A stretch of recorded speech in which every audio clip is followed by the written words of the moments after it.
Hi guys, kung hindi nyo pa napapanood ng part 1 na to, ay panoorin nyo muna. Dahil sa video nito ay ipapakita ko ang iba pang pwede nyong puntahan sa loob ng Dreamlab. At ang nagawa kong cupcake sa part 1.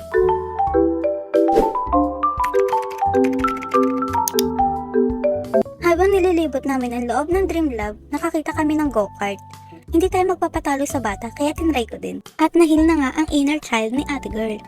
Isang ikot lang ako dito at nagdesisyon na akong mag-swing na lang. Pero ayan, excited ba naman at nakalimutan na may taas pa pala, muntik pa nga masubsob sa ka-excite. Buti na lang matibay ang swing nila dahil kinaya ang bigat ko. Naisip ko na nga gumawa ng pizza dahil nagugutom na ako kakalibot at ito na nga ang loob ng room kung saan kagagawa ng pizza. Sa laki nito ay parang kasya ang buong klase dito. Pinapili ako kung anong toppings ng pizza ko at of course, all meat ang pinili ko. Madali lang mag-toppings dito dahil ilalagay at ikakalat mo ng lahat ng mga meat sa ibabaw. Syempre, maghihintay ulit tayo ng 10 to 15 minutes. Kaya tumambay muna kami dito. Magpapat-taking nga kami at dito na nga nasubok ang creativity namin. Sa lahat ng activity na gagawin nyo ay may mga staff na mag-a-assist sa inyo.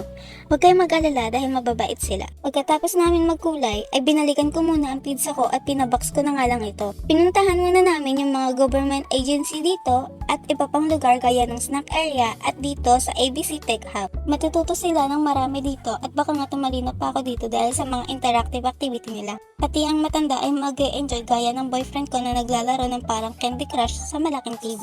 At syempre bago matapos ang video na ito, binalikan ko na nga ang cupcake ko. Pinapili ako ng color ng icing at pink ang pinili ko. Pero nakulangan ata ako sa halo at imbis na pink ay parang ibang kulay nga ito. Dahil first time ko mag-bake, hindi ko tuloy na perfect ang paglagay ng icing sa ibabaw ng cupcake ko. Pero di bali na may toppings pa naman na ilalagay. At after nga ng mahabang paghihintay, ito na ang cupcake ko. Natapos ko na din kahit hindi maayos, pero kahit ganito ang itsura, masarap ang gawa ko. At hanggang dito na nga lang ang tour sa Dreamlab. Kayo na ang experience dito. Pwede nyo gamitin ang discount code ko para bumili kayo ng ticket dito sa Ticketway PH para sa mas mura na presyo. Ayun lang, paalam!